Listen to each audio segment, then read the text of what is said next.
Well, good afternoon, guys. This is Michael Rayford, How Money Works financial educator. And we are back one more week for our How Money Works Essentials. And so today we are going to go through class, which is called Short Term. But before we do that, we're going to get into a video. And this video we see every week, but it's the media tour for the class, for the video, for our campaign. So check this out. More than 5 billion people around the world continue to struggle with money and financial illiteracy. The financial industry is not set up for you to be educated and know what's going on. The less you know, the more they make. How bad is financial illiteracy? It's not taught in schools, so people don't know this naturally. Oh, you're right. So you grow up not knowing anything about it. You make a lot of mistakes along the way, and we're hoping to educate them and teach them how money really works so they can learn the cause and effect of all this. And it doesn't have to be generational. Break that cycle. We're on a crusade to eradicate financial literacy through learning how money really works. Everybody should have an opportunity to become educated. How money works. How money works. How money works. How money works. How money works. Start taking responsibility by learning how money works. You have to know how money works. How money works. Stop being a sucker. Money means possibility. It means opportunity. It means freedom, things you've always wanted to do, dreams that you have. Money makes it possible.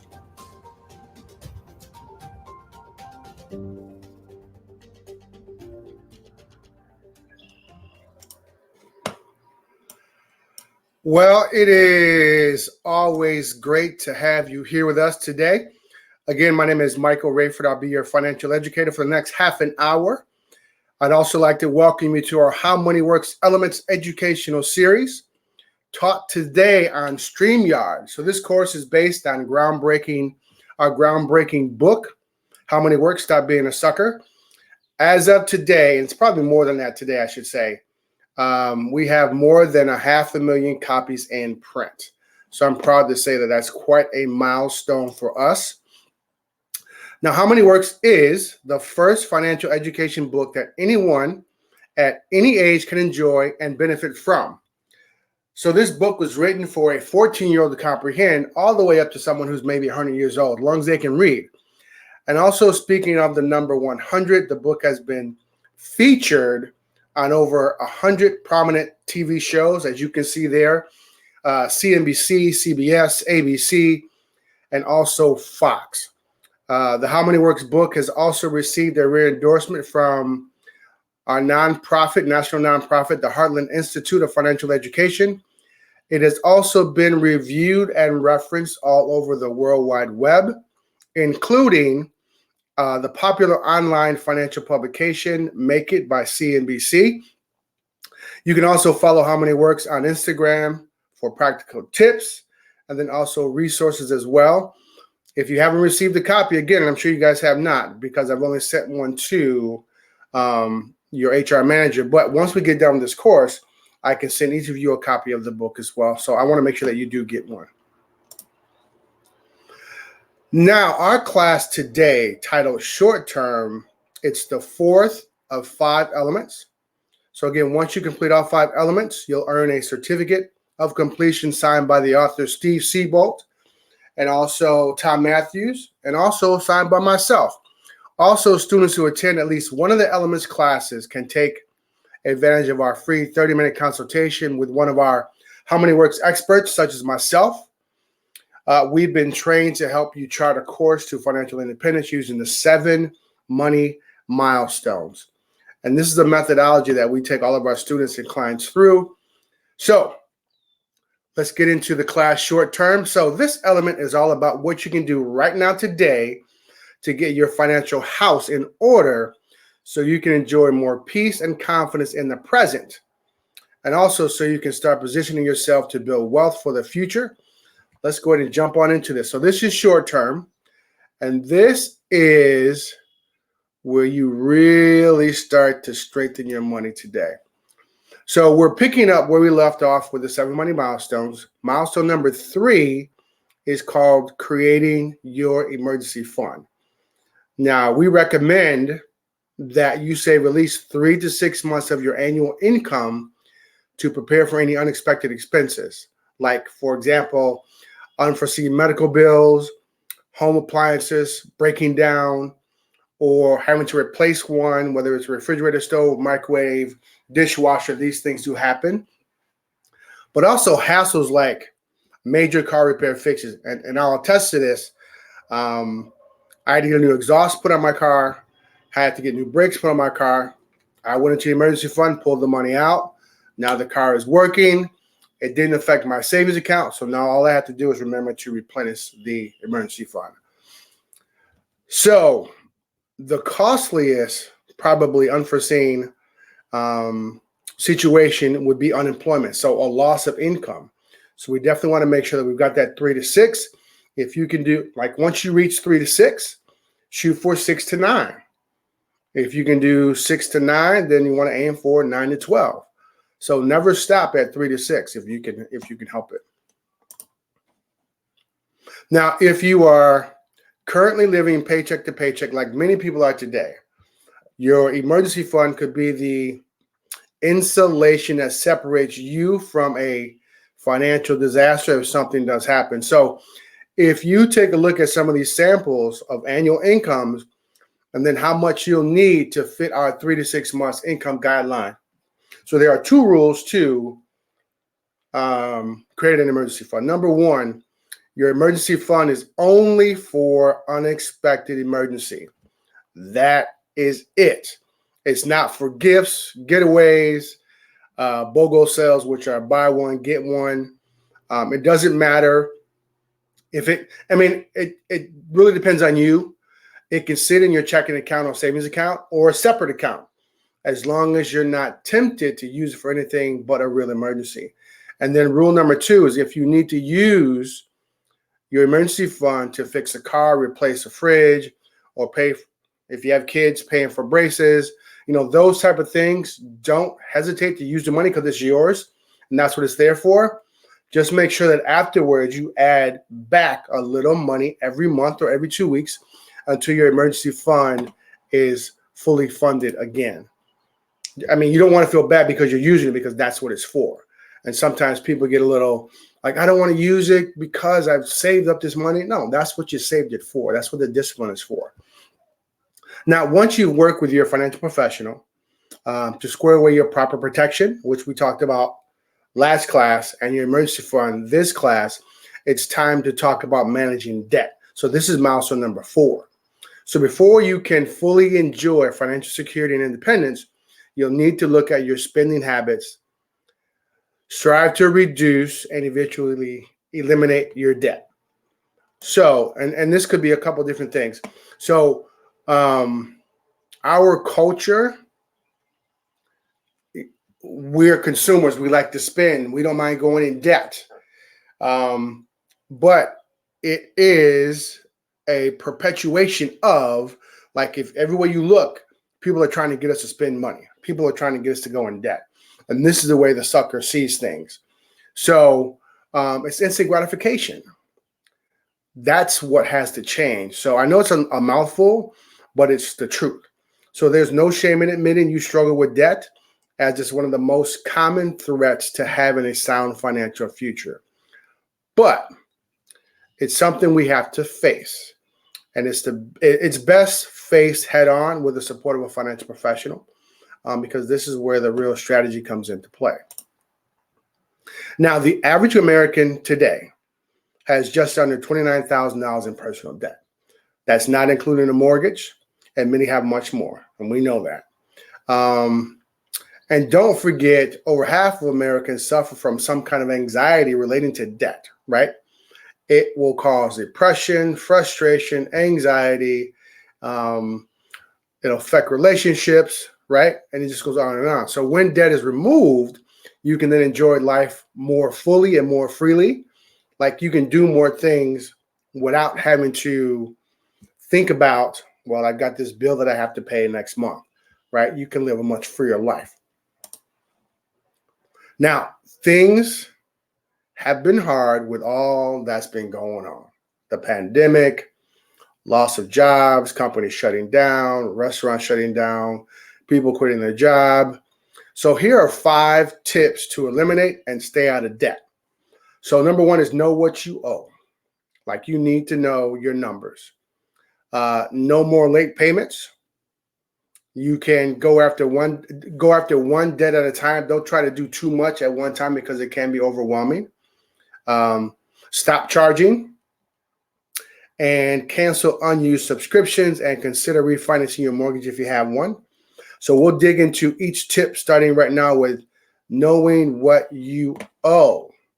And this is a big one because, we're paying these bills every month, but we don't necessarily know what the balance is, what the interest rate is, and how many payments left before I pay this debt off. So we suggest that you make a list of all your credit cards, debts, and loans.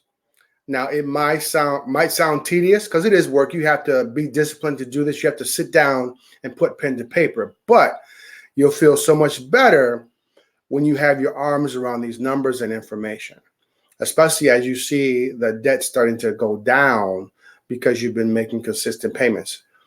For each debt, write down your numbers and your dates. So then once a year, you can pull out your credit report from one of the online services. There's Equifax, TransUnion, and Experian. So you want to make sure that your credit report is accurate and up to date. So by law, every American has a right to a free credit report every 12 months. You don't want to pull all 3 at the same time. You want to spread it out throughout the year. So maybe every quarter, or just choose every 3 months or every 4 months. You'll choose one particular credit bureau to pull your credit report from. Because if you pull all 3 at the same time, you're done for 12 months to getting your free credit reports. So you can just go to annualcreditreport.com to get yours. And again, that's annualcreditreport.com to get your free credit report. Now, you also want to check the websites of the top credit reporting agencies for pointers to improve your credit score. I mean, now you can, there are several apps that you can use that will give you access to the credit bureaus or your credit score, putting in dates when your bills are due, reminders. So you want to look for when you get your credit report, you want to look for your score. You want to look for errors. Could be misspelling your name. Social security number could be incorrect. You want to look for the word dispute, okay? Because if you see that there are errors, now you have the right to dispute these mistakes that are on your credit report because they don't automatically correct them. You have to take the action to do so. Now, paying after the due date hurts your credit score. It can also accrue late fees, which we want to definitely avoid. A good credit score can open opportunities to get lower interest rates on loans like mortgages, cars, but we also definitely don't want to take out more loans just because we have a good credit score. So this is where the discipline comes into play, is you want to make sure how this particular loan is going to affect your credit score. Now, there are 2 tips to paying on time. You should set up an automatic payment for particular bills if you can do that, or you should consider setting alarms on your phone, which is magnificent because it's not just a phone, it's all these different devices, if you will, in one device. So you have all these different apps and functions that you can use with your phone. So whatever it takes to make sure you're never late is what you need to do. Number 1 is writing it down. Number 2 is then putting it on your phone, setting an alarm. So when you're in your phone, you get a reminder. When you're looking at your calendar on your desk, visual reminder as well. Do whatever you need to do to avoid being late. Now, if you have balances on multiple credit cards, there's a couple rules of thought. You want to pay down the total balance one card at a time because, again, it can be overwhelming. You should pay off the smallest balance or the highest interest rate first. So you have to decide which way you're going to do. But if you do the smallest balance first, then that's an accomplishment quicker. Starts to build confidence. Now you're in a rhythm. So now you've gotten one down. You can cross it off your list, then move to the next one. So whichever you choose, you should pay more than the minimum payment, and also pay as much as you possibly can within your budget, right? Because you want to stop paying other people. Pay yourself first. That's the objective. So here, you could start with card 1, which has the lowest balance by far. So even though it has a higher interest rate than card 3, you can pay off that balance first. Now, after that, you could zero out card 2, which has a similar balance to card 3, but a significantly higher interest rate. So this is why writing down your information about each of your debts was such an important step. So making these decisions will help you build momentum as you steadily eliminate each one at a time. So as you eliminate one, cross it off, move on to the next. Confidence, build momentum. You feel like a new person. So as you pay off each debt, you're freeing up income. But don't spend the extra income on eating out or new shoes. Use it to create debt elimination momentum by adding the money you were paying on all the previous cards. Add that to the payment on the next one. So we call this the snowball effect. Okay. So this will increase the speed at which you're paying off your debt, and hopefully you get really, really excited about that. So you're going to repeat this process until you are credit card debt free. Your goal is to have zero balances, but you got to remember, don't close the credit card account. It's generally better to keep paid off accounts open because number one, you have a history of making good payments from a credit card, from a credit score standpoint. So you want to keep those that you paid off, keep them open. Okay. Hide them somewhere where you can't see them. If you don't see them, you don't use them. Now, many people stop charging things and stay out of credit card debt by stashing their cards in a safe place. Put them in a safe. I've heard people put them in a plastic bag, put them in the freezer. Whatever you think will work for you is what you should do. So another way to stay out of credit card debt is to use check cards. So your debit card from your checking account, you can use those. Mobile pay that pulls from the balance for your checking account. So again, that's kind of like setting up auto pay for your particular bills. Also consider canceling digital subscriptions like online streaming services you don't use much, and put that money towards your debt payments. Once you have eliminated your debt, if you choose to, you can start those streaming services up again if you like to. But you don't need to have a lot, right? Just whatever you think is really necessary. Now, one way to lower your monthly mortgage payment is to consider refinancing, if it makes sense. So, which could help you free up cash to accelerate your debt payoff by paying on time, correcting credit report errors, and reducing debt. Your credit score should improve. And within time, you may qualify for a more favorable interest rate or type of loan on your home. So this could be a long-term, I shouldn't say long-term goal. It could be a midterm goal because you work on the credit, and that could take you, who knows, 3, 6, 9 months. But, a year from now, once you get that score up, that there's a possibility that you could refinance your house if you have a mortgage, if that works for you. Now, on to milestone number 5, increasing your cash flow. So while the suckers gripe about how tight things are, the wealthy are plotting how to free up more cash flow. So this means seeking out ways to earn additional income and better managing their expenses. So let's investigate how to do this. So cash flow is the money you use or the money you have available to spend or to save. So after you've established proper protection, you've created your emergency fund, and you focus on debt management, you're now ready to zero in on growing your income.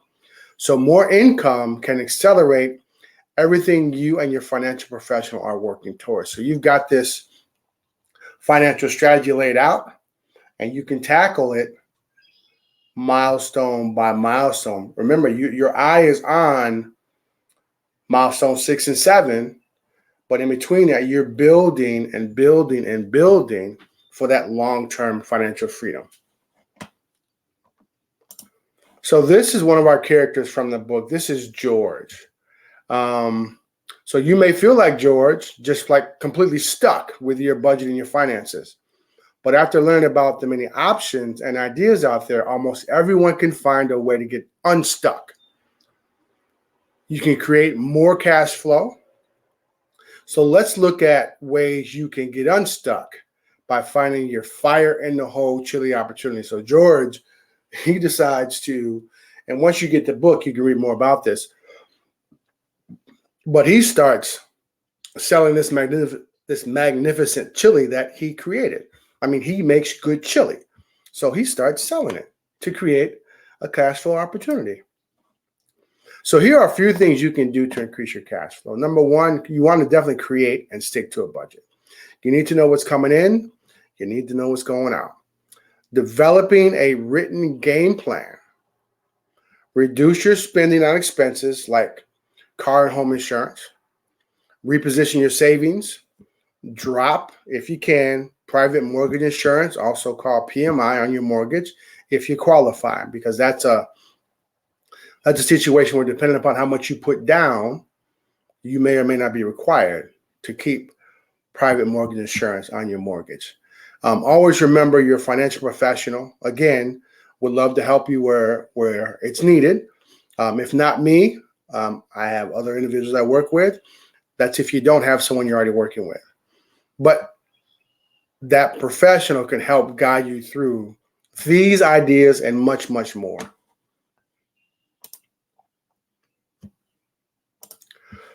So there are 3 big moves to supercharge your cash flow. So number one, you can add a side gig. Earning additional income is almost always quicker. It's a much quicker way to reach your financial goals than just trying to cut down and control your spending. So a recent survey found that about 45% of U.S. workers have a side gig, earning at least, or on average, about $1,100 per month. So maybe it's time for you to get in on the action, or maybe it's time to start a business, a low-cost business. Opportunities, they're everywhere. People Uber, Lyft, dog walk, do all kinds of things to bring in extra income. That could be a way to build up or increase your cash flow. So as Steve Siebold says, one of the authors from the book, find a problem people have and then solve that problem. So by becoming an entrepreneur part-time, you could leverage time outside of your day job. As you increase your income, a moment could soon come when you transition away from being an employee to being a full-time entrepreneur, when you now have more control of your cash flow as well. So you don't want to forget you can adjust your W-2s. Some people celebrate getting that tax refund at the end of the year, or in January, February of each year. But you also want to be careful, because by adjusting your allowances, you could keep more of your money rather than giving it to the IRS and then getting it back. But you want to make sure that you definitely talk to a tax professional if you're thinking about making those kind of changes to your W-2s. Now, how impactful to your life and income can it be to start a business? So we're going to talk about that for a second. And so in terms of creating an income for retirement, how does it compare with growing your savings? So this is what's called the wealth equivalency. So it provides a perspective and an argument for the importance of creating cash flow by becoming an entrepreneur. So let's dive into this.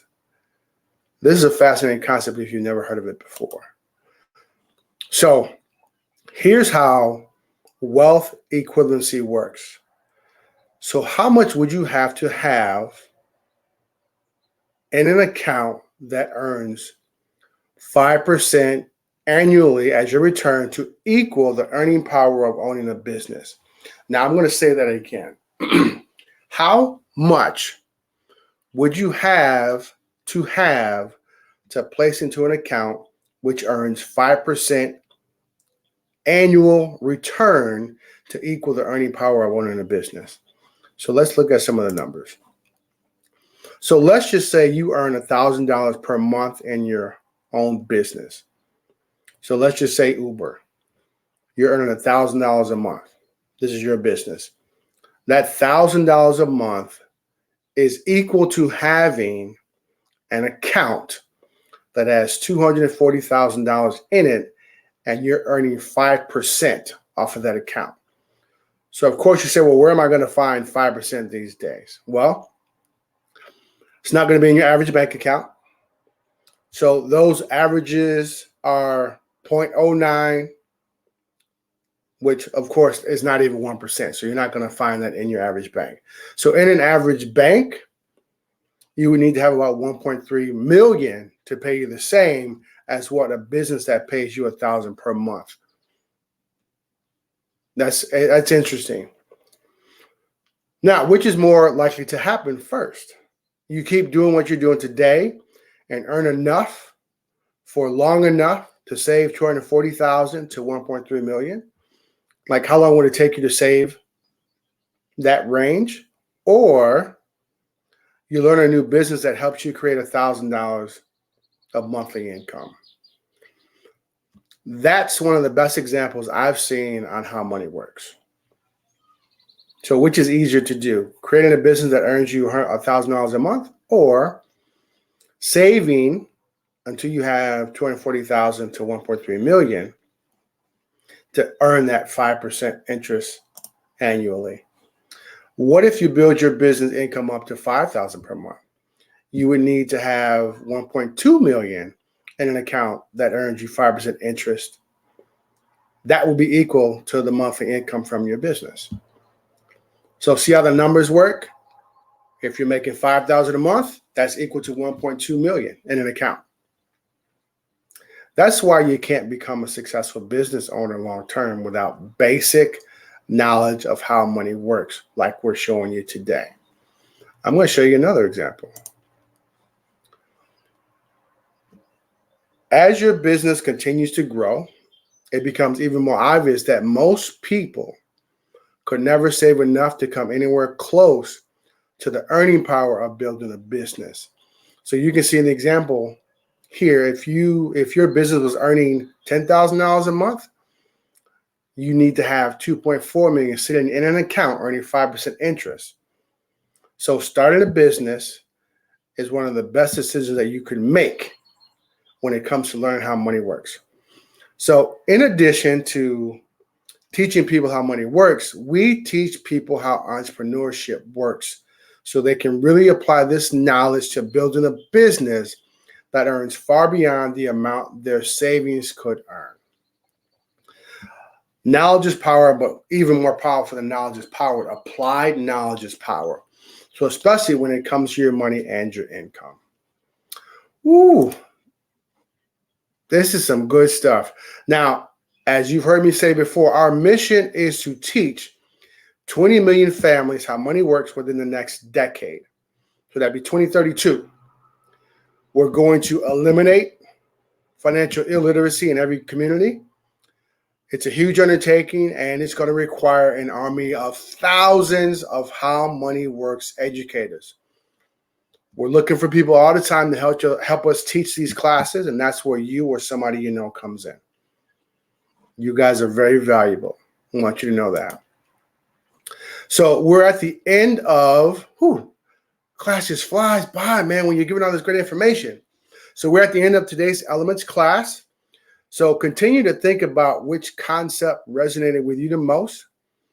And that's why we started on this mission to eradicate financial illiteracy. Financial illiteracy. That's a tough word to say sometimes. This is how you start to take control of your finances. We call it the money discovery. So part of attending this class is we can help you if you don't have a financial professional. This works like Just like on your phone when you're trying to get driving directions, and I've said it before, in order to get where you're going, you click on the Google app, you need 2 points of reference, where you are and where you want to go. The same is true to chart your course for your financial roadmap. The How Money Works discovery in the back of the book can help you take care of that. And you'll be getting a book soon, very, very soon. Our How Money Works experts are available to sit down whenever you have time to. That's me. So you just let me know when you like to have that conversation. The question is, how do these concepts work with your financials and your personal numbers? And how much faster will you be able to complete the 7 money milestones when you have an expert guiding you? So your discussion, again, is private. It'll be short. It'll be focused. It's exclusively on your financial goals. If you're interested, I can crunch the numbers with you. I can make recommendations, and I can give you access to some of the best products and services available. So text me right after the class, and let's get started putting your money to work for you today. All right? So if you like what you learned today and would like more, you can follow How Money Works on Instagram at How Money Works Official for more practical tips and helpful resources. We will see you next time. You guys have a great rest of your week, and see you next Monday for the final class, which is long term, where we're getting more into. So we've done milestone. We continue to do milestone 1. We've done 2, 3, 4, and 5. Next week we have 6 and 7. You guys have a great day. Talk to you soon.